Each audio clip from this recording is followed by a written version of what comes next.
pigeon can read or that the fleas are trained, but really all you're doing is reinforcing a random schedule of conditioning, taking natural characteristics and harnessing them.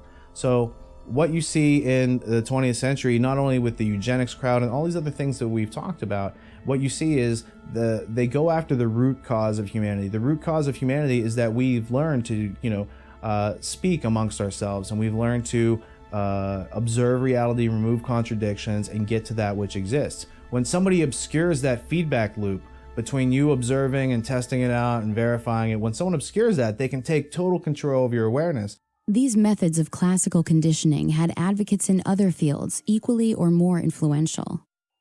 Soon, the field of compulsory education would teem with the ideas first spelled by these social engineers. These children are being taught to accept uncritically whatever they're told. Questions are not encouraged. How can you ask such a question? Have you got a textbook? Yes, ma'am. Does it say here that our law courts are always just? Yes, ma'am. Then how dare you question the fact? Sit down. And so we aren't surprised when... But it must be true. I saw it in this book right here.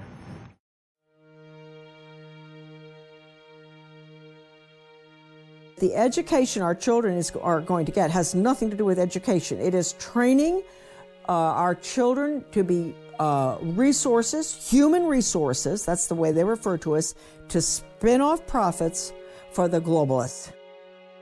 The greatest barrier to discovery is not ignorance.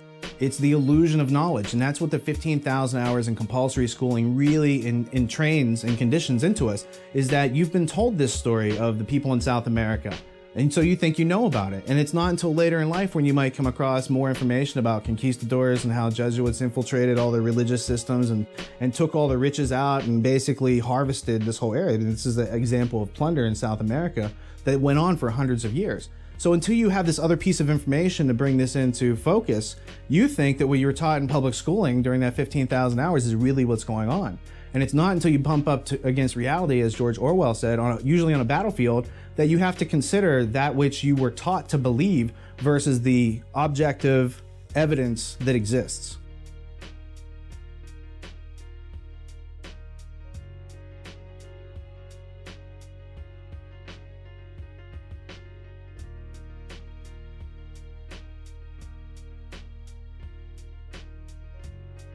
John Taylor Gatto was an award-winning educator in New York who took kids that couldn't even read or write, were headed for prison, and made them top-level students. And then he discovered that he was shut down by the big tax-free foundations so that he couldn't teach the children this information. And he discovered that it was by design that they were dumbing people down to make them subservient biological androids or replicants. That's what we're seen as. But now we're obsolete. We're to be phased down the new robotic systems, the drone aircraft, the drone submarines, the drone ships, the drone robots on the ground. We're all being conditioned, all being acclimated for this. In The Underground History of American Education, John Taylor Gatto details how, beginning in the early 19th century, American travelers abroad were writing on the methodology of Prussian schools and composing travelers' reports, which were very influential on educational techniques in the United States. However, in 1831, it was French philosopher and Minister of Education Victor Cousin who published his Report on the State of Public Instruction in Prussia, which not only led to the consolidation of French schools under the Prussian model, but also directly influenced reformers like Horace Mann in the United States to follow suit. Mann traveled to Prussia and, without even seeing one classroom in session, sought to adopt the Prussian model of education with his annual reports given to the Massachusetts State Board of Education. Mann's promotion of the concept that the state is the father of children was reinforced and expanded by educational reformers throughout the 19th and 20th century. When we speak about enculturated processes, when we talk about the imprinting, Of course, I mentioned educators. One of the things that surprises a lot of people, and it shouldn't because it's publicly known, is that our education system is not about educating as much as it is about socializing. Like the duckling in the chicken yard. If you take that duckling and raise it with the chickens, it's going to be imprinted, it's going to behave like the chickens. And in that very real sense, we perpetuate this. The danger is we don't just perpetuate it, we don't just enculturate it, but it's the only sane way we see to raise our children. And the result is there's no escaping it. C.S. Lewis said, when training, which is Skinner, Pavlov, beats education, civilization dies.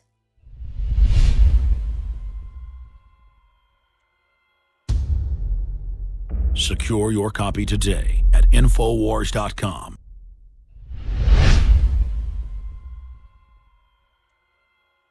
Again, you're watching InfoWars Nightly News and the premiere of State of Mind. I want to remind all the viewers that it is essential that we support independent pro-liberty film, a Veritas-type film. You can buy State of Mind on DVD or on Blu-ray at InfoWarsStore.com or by calling toll-free 888-253-3139. Again, that's 888-253-3139. Or again, simply becoming a subscriber to PrisonPlanet.tv. We'll also have it archived here on the site. But it is so important that you vote with your dollars. The globalists take your money and give it as stimulus to MSNBC to put out anti-family, anti-self-defense, pro-tyranny messages. Same thing goes on with National Public Radio. We're not funded by that. We're funded by patriots who love freedom worldwide like you. So I want to thank everyone that is a PrisonPlanet.tv subscriber. We have Operation Awaken the Sleeping Giant, one membership, $5.95 a month. 11 people can log on with the same username and passcode. And I want to encourage you all to go to InfoWarsStore.com and get your copy on DVD or Blu-ray so you also have that in your library, in your archive. And again, most filmmakers I have on, most filmmakers who I sell their film, do not authorize us to A, premiere it here on the show in the Nightly News, but B, put it on YouTube. But they have authorized us to put this whole discussion in the film tonight on YouTube because they want to reach people. That's the currency they're looking for, is to free minds, to empower people. That's civilization. Slave-based systems want to keep people in the dark. And going back to Richard Grove, the writer, and Austin Green, one of the producers on this, I just don't get, we talked about this on the radio last time you were on, using knowledge to suppress people when my great thrill is empowering them. It is the ultimate in selfishness. Then I want to talk about what are the methods of conditioning and dumbing down in the classroom. Well, what you're talking about as far as dumbing down is taking thinking out of in between stimulus and response, which makes us automatons. It makes us slaves in every way, shape, and form. Slaves to stimulus. Absolutely. And in between stimulus and response, it's that space that gives you choice and freedom and liberty and all the things that we need. But because we as conscious human beings have to use reason to survive. We have to effectively plan for the future, and we have to know what knowledge looks like in order to dismiss the arbitrary and find the lies. But I mean, dumb that down for me. Okay, because, and for folks that may not know these terms, stimulus is you ring the bell, the dog salivates because you've given him the meat over and over again. And their big lie, we don't have free will. Well, wait, they want to take over. They have free will. It's a mind game that you're just our slaves. It's a ploy. They condition human beings through operant conditioning much the same as they can train pigeons to look like they're reading and pecking at words because it's a reward. But that's only a human being when they're not thinking. If you question the psychological warfare, if you question the neurolinguistic programming, if you question the corporate media that you see on TV and all over the newspapers and all around you in your life, in your family's life, then you can free yourself from the system. So the damage done in the 15,000 hours in the classroom through Prussian education and the servile mentality. Look at the camera right there and tell them what Prussian education is. Prussian education, Prussia, before it was Germany in the late 1860s, it was called Prussia, and it was a bunch of different city-states that were all kind of at war. And finally, they got together through militarizing and using force, fraud, and aggression to attain their goals. And this was working really well until Napoleon, Napoleon had defeated the Prussian army at the Battle of Jena in 1806. And from that, the Prussian government and people like Karl von Clausewitz, who wrote on war, they went out and decided, hey, we can't have people on the battlefield who will run away from weapons and won't fight for their country. We need to nationalize their mentality. We need to break the individuality and the sovereignty of those individuals. We need to make them submit.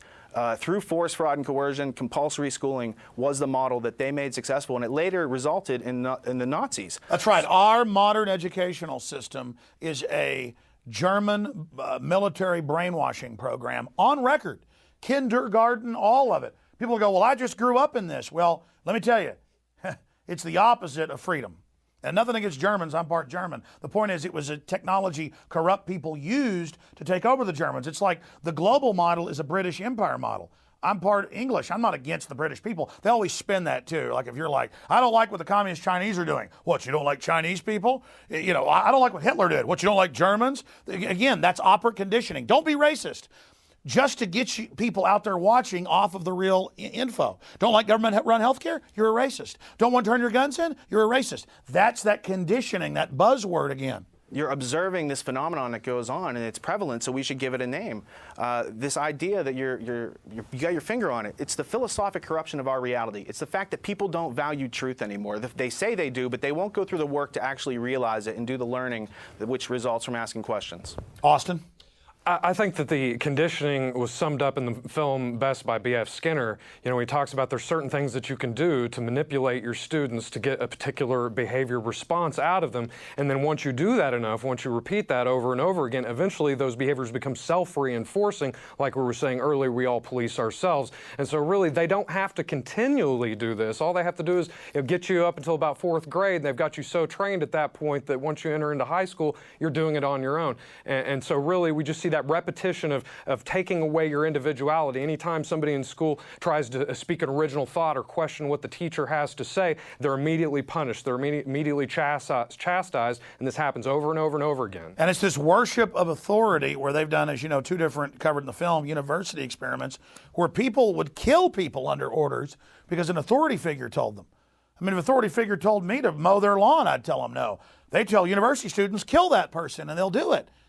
I mean, this is incredible. Well, there's 2 aspects. There's the MK Ultra aspect where you could train someone to actually kill and eat their parents. And then there's the everyday advertising war that we're all exposed to through any magazine or newspaper or television ad that we see on TV. So all these things come, you know, it's like a coincidentia positorum. You have scientific management coming through MK Ultra from top down in intelligence agencies, and you have war coming in from the marketing companies, and they make a very happy living off of the unwitting servitude. There's layers and layers of the programming.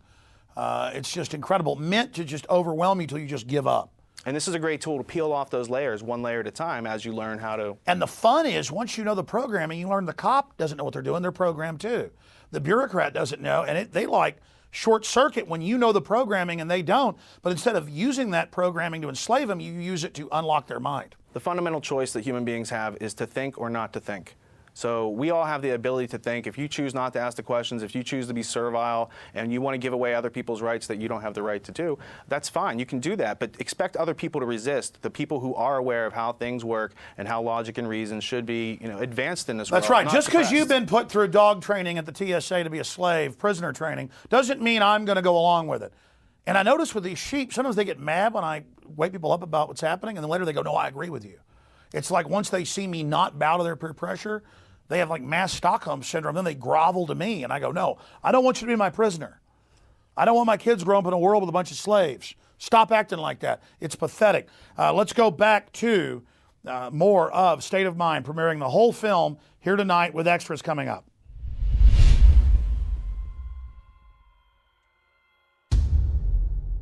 Secure your copy today at Infowars.com.